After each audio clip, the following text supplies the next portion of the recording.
Welcome to Daniel Reviews. I'm Daniel Goodwin. Today we are reviewing the Soliom solar-powered, battery-powered, wireless monitoring camera system. Let's get into it. In a previous video, I covered the Argus PT home camera system, which is kind of a similar setup where it had a solar panel that provided power to the camera. It had a battery in it, so you didn't have to run any power cables, and that was really nice. I really liked that, and it has worked really well. The Reolink app is really nice. And honestly, I probably would just add a couple more of those to my system, but I did want to take a look and see if anybody else produced a similar solar-powered camera system that was at least comparable, if not maybe even a little better. And we're going to find that out, whether this is in the same class as that Argus PT. So let's find out.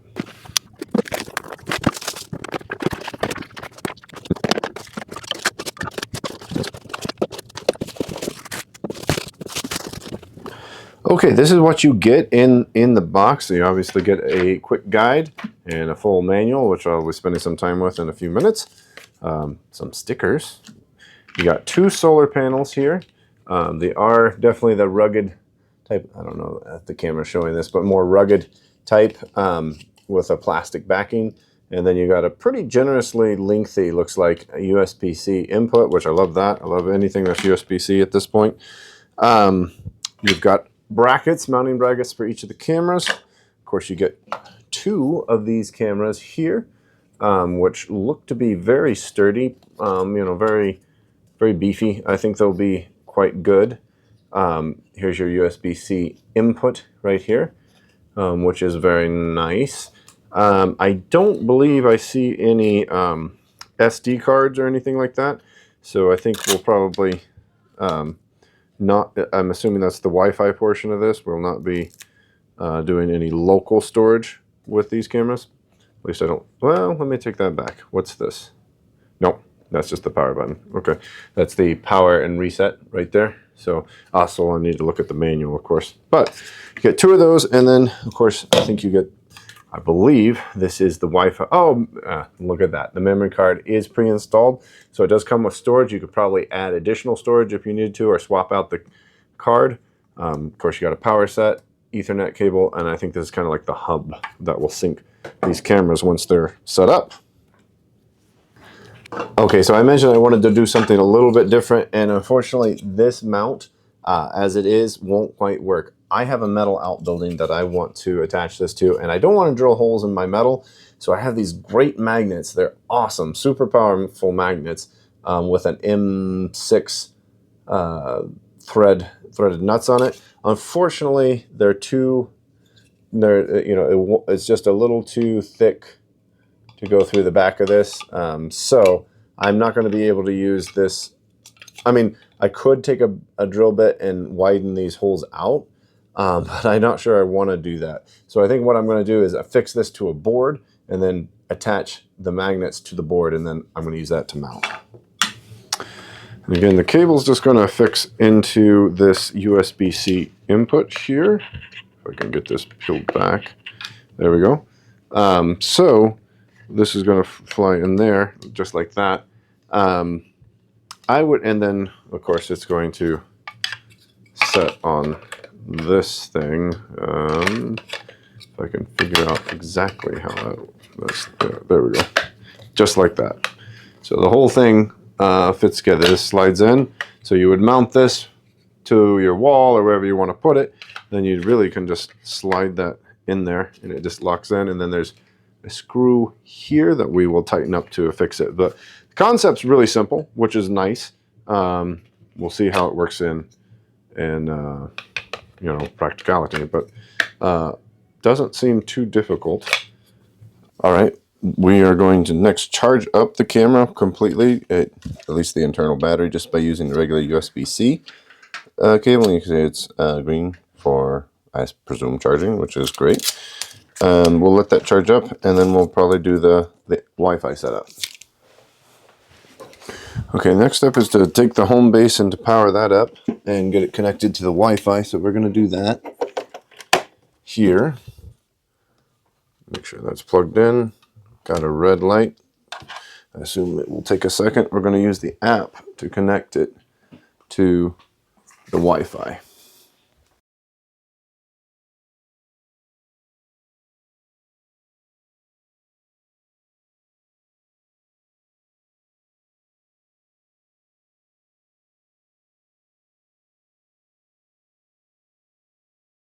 We're going to take the Ethernet cord from my router, home router, and plug it into the base. Hang on a second here. You can see it went from flashing red earlier to now a solid blue, which means it's got a good connection. Now we can do the next step in the app. All right, and we're just going to hit next. Since it's blue, when it's solid blue, then it tells you to go ahead and press the sync.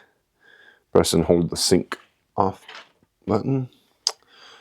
Where in the world is that? I think that's right here. So we're going to hold it for 3 seconds. 2, 3.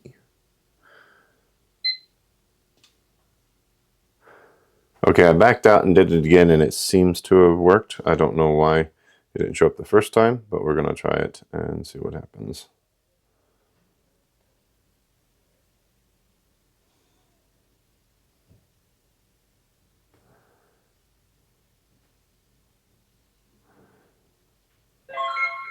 It made a sound, so that's good.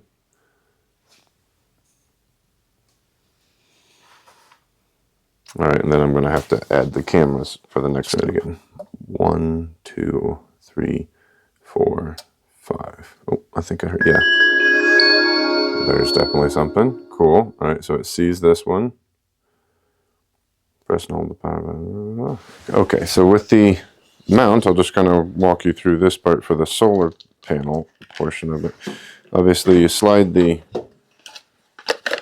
camera base into, if I get this right, yeah, into like that, and then you're going to mount it to the wall just like this, so it hangs down. You don't want it like this; it'd be upside down. But then you take the solar panel, you mount it right here on the top with this screw, and just kind of, if I get it threaded right, just kind of sits in there. And this gives you ability to turn it, you know, pretty much 180 degrees, as well as a nice tilt option, so depending on which is optimal for your solar production. Okay, we're back. Slight modification. Now we got 2 magnets. See if that's enough. If not, we can always add more to this, but I think this will probably do it. Okay. All right, let's try. Yeah, pretty good. You can see, get a little bit of an echo here, but you can see me in here, and let's just give it a.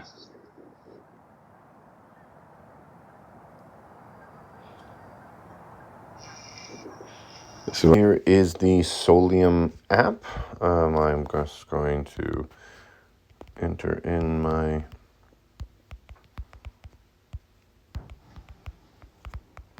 oh wait. Okay, they're going to send me a. That's not what I need.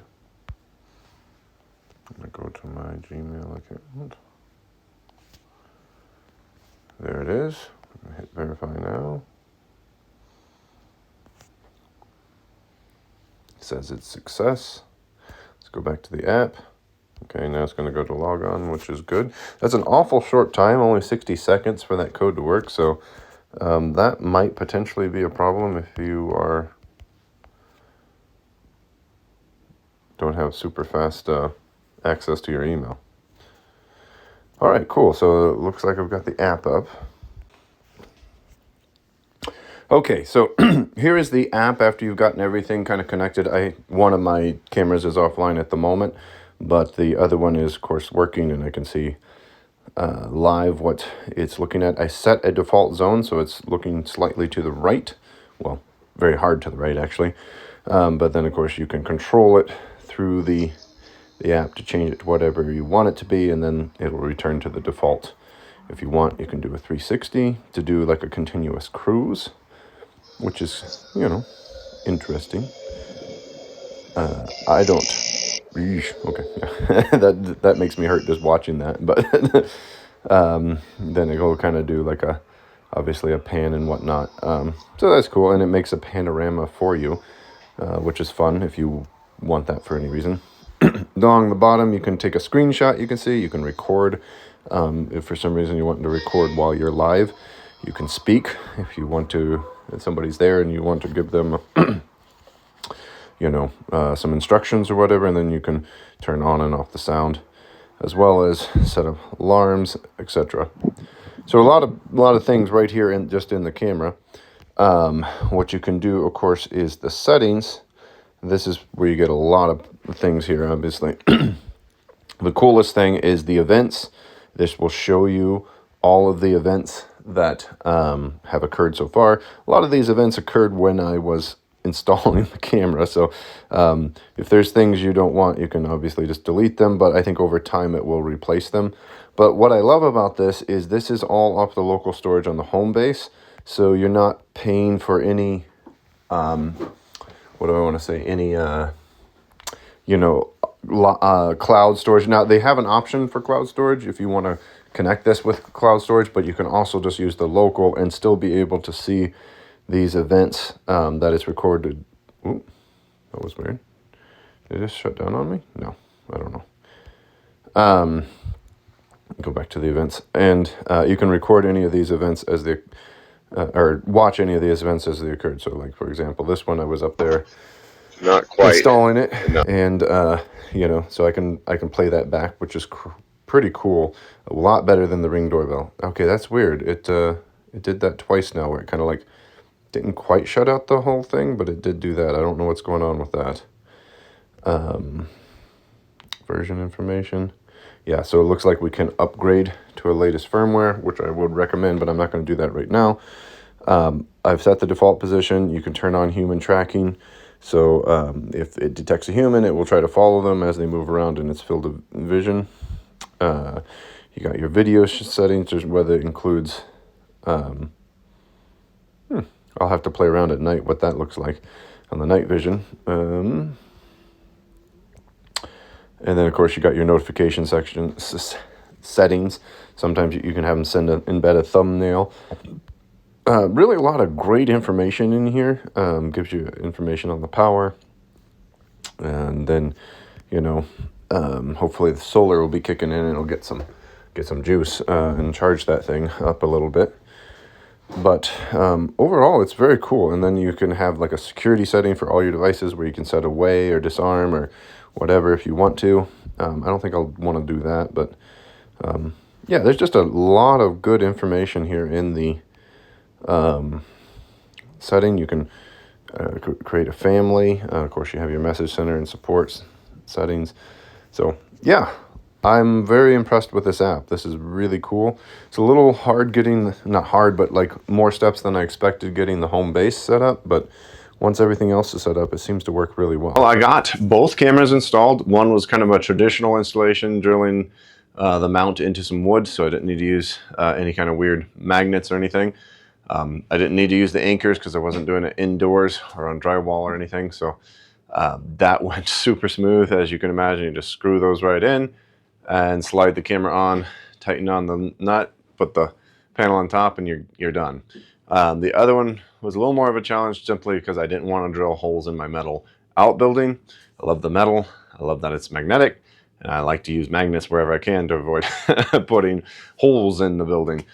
So I did do something with magnets on the other one. That was a little more complicated just because I had to make like a base that I screwed the mount into, and then I had to put the magnets on the other side of the base and whatever. Bottom line is both worked pretty easily. It's not hard to do. That's just something that I had on my building that I wanted to do different. Once the cameras were set up, I'm really, really impressed with the Soliom app. It's really good. Really good. I kind of did a quick overview of that. If you're comparing the Soliom to something like the Ring security cameras or the Ring doorbell, I would definitely steer you towards the Soliom, simply because Ring is essentially a racket, right? Like, you get it.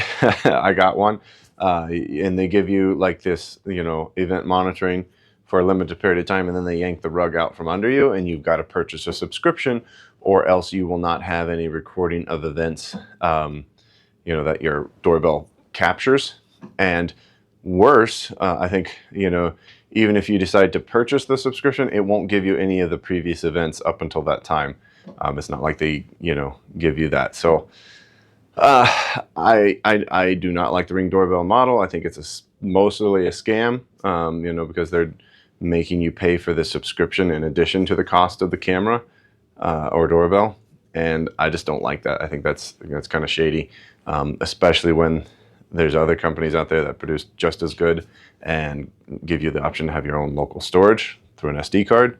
I think that's a much better model. When I compare the Soliom to something like the Reolink that I had reviewed in a previous video, they're very comparable in terms of like video quality, and even some of the controls are similar, but I think, in my opinion, the Soliom gives you more options, more controls, and I love that you can do the recording to an SD local storage through the home base unit. You don't have to put an SD card or micro SD card in each camera. That's where the Reolink, you have to put the SD card in the camera, which is not bad, and SD cards aren't expensive and whatever, but the point is you would have to do a little more work to make that as a larger ecosystem, whereas in the Soliom, using this home base is pretty nice. You just, you know, if you needed more capacity or whatever, you just upgrade it at the home base unit and it records it. So that's really cool. Plus they give you the option of recording to a cloud or live, you know, some other service. What don't I like about the Soliom cameras?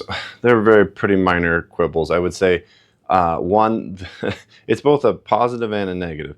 The cable for the solar panel is massive long, 10 feet or so, which is really cool if you're wanting to put the camera away from where maybe solar coverage is. You can use that length of cable to get it over. However, you don't necessarily have a, you know, there's no mount for that, so you'd have to kind of make your own mount or drill it into wood and try to adjust it, etc.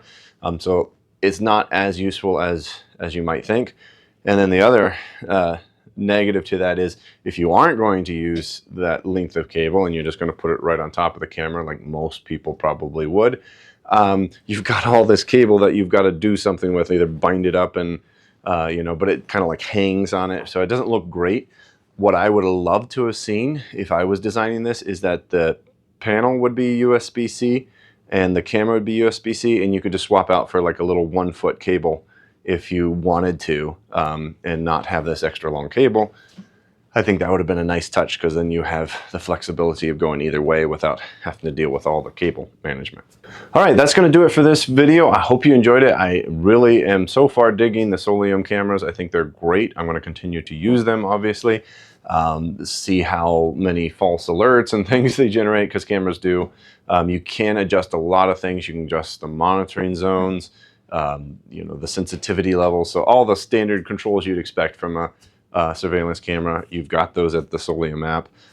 I'm going to keep using it, and I think I'll certainly update if there's any big gotchas, but bottom line, something like this, if it's working this well out of the box, you're probably not going to have any problems.